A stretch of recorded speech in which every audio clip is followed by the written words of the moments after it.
G'day team, Coach Ray here. I'm a triathlon and cycling coach who specialises in coaching beginner and recreational athletes to achieve their sporting as well as their health and fitness goals.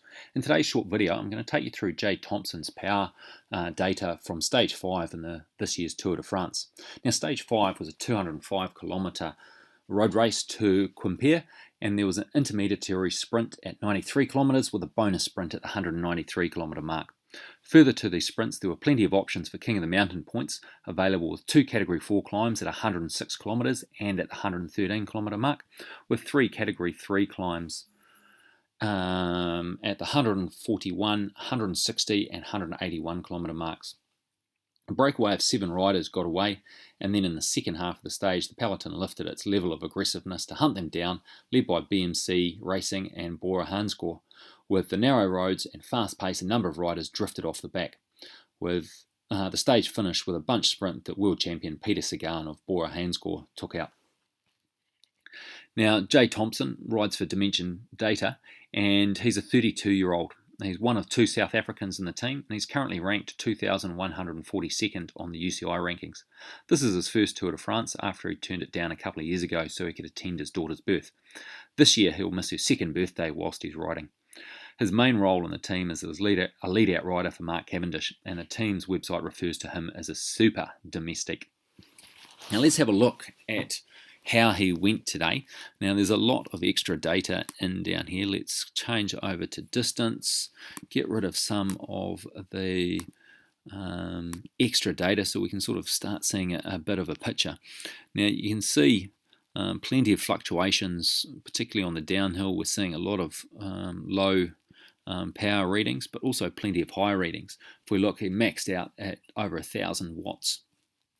And we can look and delve into where that potentially was. If we can see a level of information,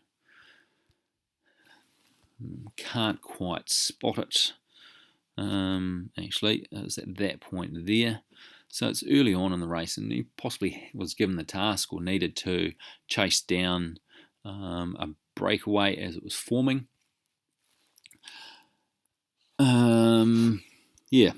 Anyway, so Jay has a functional threshold power of about 400 watts, so I calculate it to be about 399.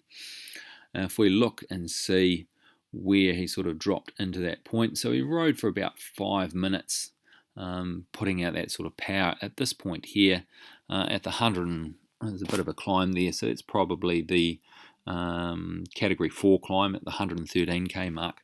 Now I'm not sure at what point Mark Cavendish dropped off, and he finished a long way back, and so did Jay Thomson, over 20 minutes behind the stage winner. So he might have had the task of riding with Mark Cavendish and assisting him, making sure he didn't miss the cut-off time and keeping tempo for him. You can see if we look at the entire workout rather than that 5-minute segment, had a variability index of 1.21, which is pretty low for a stage race.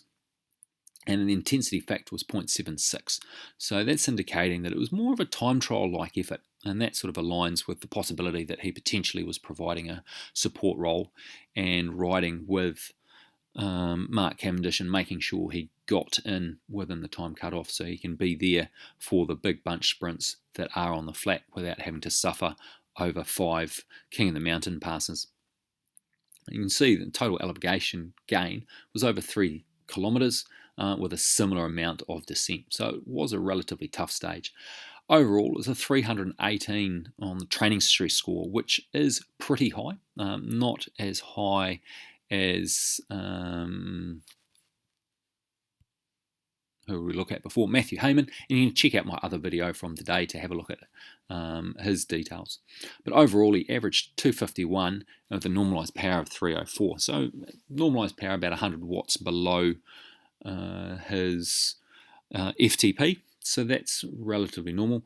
You can also see, actually we don't have heart rate data, so we can't sort of look at that, but for the entire stage, 272 watts for over 3 hours, and for all day riding, or 5.5 hours riding, 251 watts.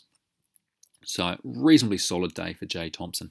The key thing at this point of the race is to make sure fully recovered, can't keep clocking up massive amounts of training stress score and keep surviving, he's going to have to make sure he gets some recovery in there, and I'm sure with the rest of the team and the other riders across the race, they'll be working very hard each evening or each afternoon after the stage to ensure they maximise their recovery and can be firing on all cylinders again the next day.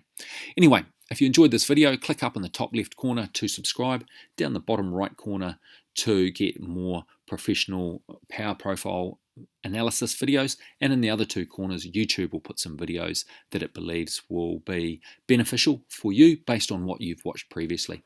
Catch you next time.